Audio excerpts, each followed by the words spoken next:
Well, don't you just love those pictures, especially those with the babies watching channel television from across the world?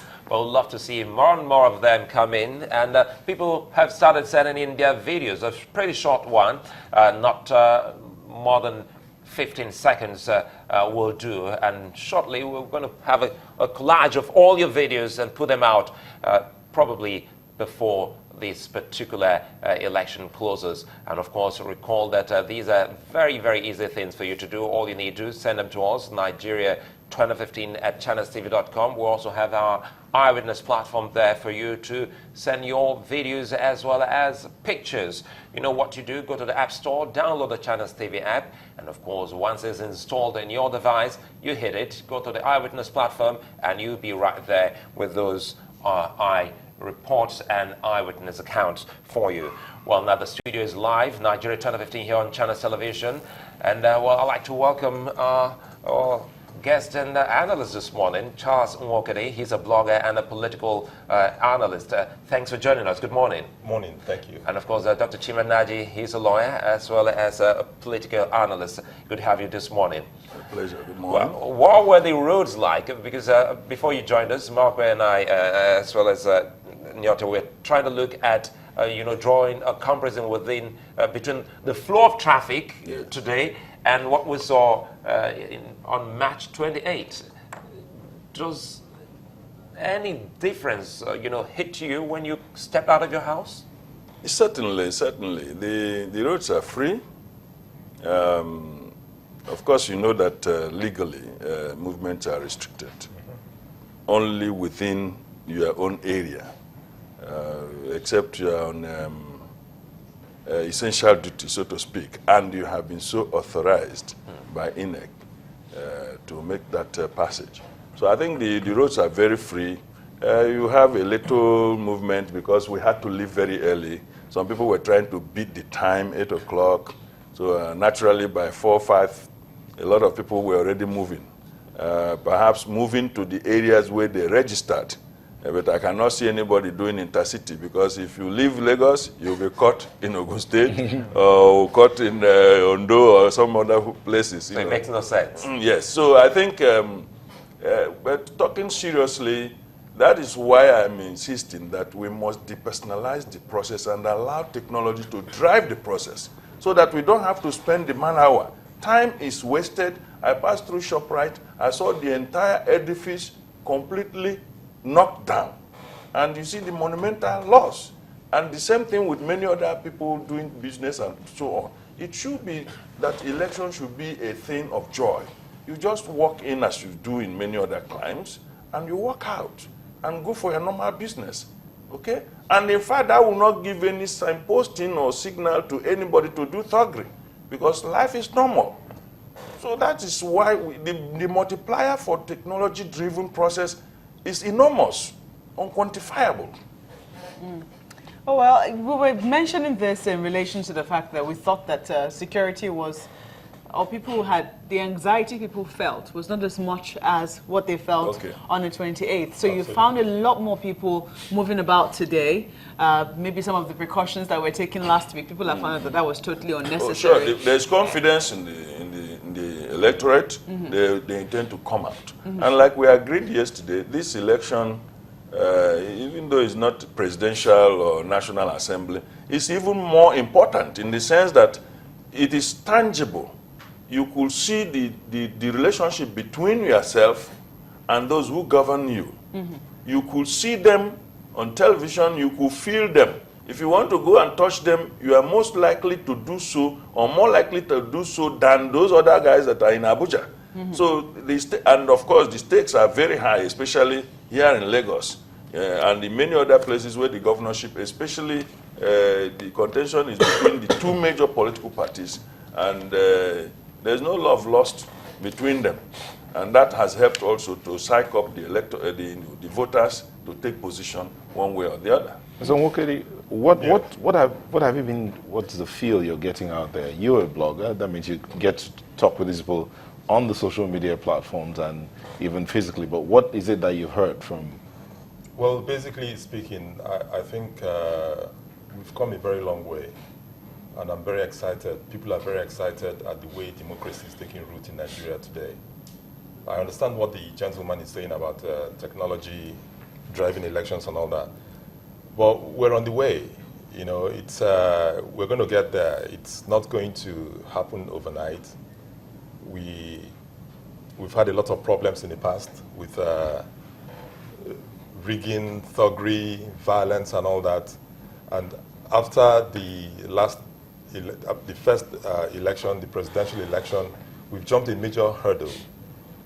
And now people are looking forward to trooping out en masse and voting massively, knowing that every vote counts now. It's, you know, one of the legacies that Jonathan has left is this legacy of free and fair elections. People know that they can actually now take their destiny into their own hands and come out and vote, and it will make a difference. So people are optimistic. People are certain that we are in an era of change. And they are very willing to take advantage of it and move this country to the next level. So I'm pretty confident about what's going on. Well, anyway, we're trying to look at what the electorate will be doing today and how well they can go out to exercise their franchise. First, let's look at preparations for this particular big day. Dr. Nnaji, you've been with us trying to look at how far INEC has come with preparations. And we've also, yesterday we spoke about logistics, and yes, we say today we actually put INEC in another test before Nigerians to see if they truly can surmount this perennial problem, which we have always seen in all elections that they have conducted. So do you think, are you optimistic that this time around, the issue of logistics, by the time we start calling our correspondents across the country, wouldn't be one sore point on this particular process? Logistics could still have a little hiccup here and there, okay? But we believe there's going to be a remarkable improvement over what we had in the last election, because it's a learning process and there is a demand from the electorate that INEC must deliver on terms. So that's another, when there is a demand pool on a particular system, even from the marketing point of view, the producer has no choice than to make a quality product and deliver. It's a different kettle of fish if it were to be determined by INEC alone. Then they will give you what they think is good enough for you, which was akin to what in marketing they call the seller's market. So it is the buyer's market today. The voter has become the king, just as the consumer is the king in the classical marketing environment. So the demand is no longer just give us what you think is good enough. Give us what will deliver the results, and we know the results.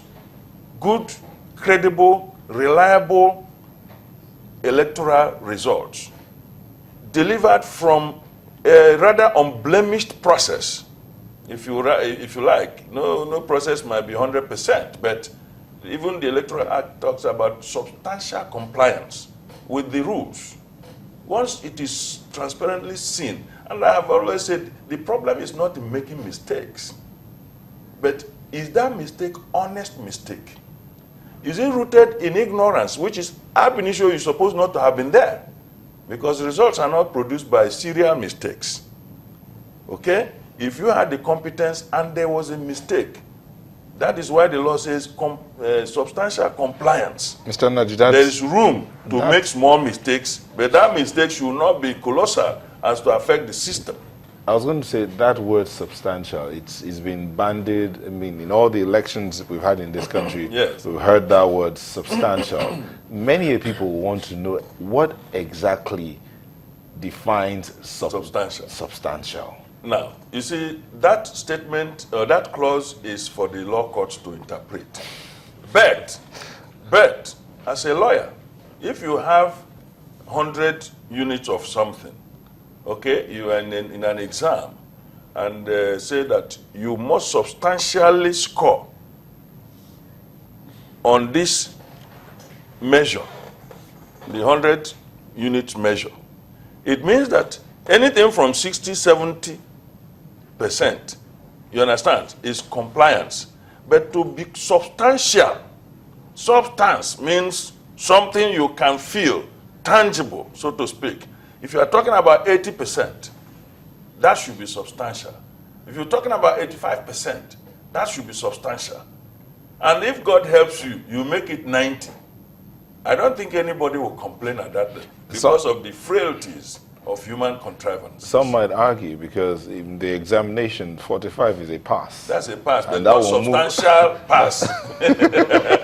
So, Mr. Wokedi, for INEC, we're still looking at INEC's preparation for this particular election, even though we know it's not a national election, as it would seem. 29 states going for this governorship elections in the country. What would you love to see INEC do?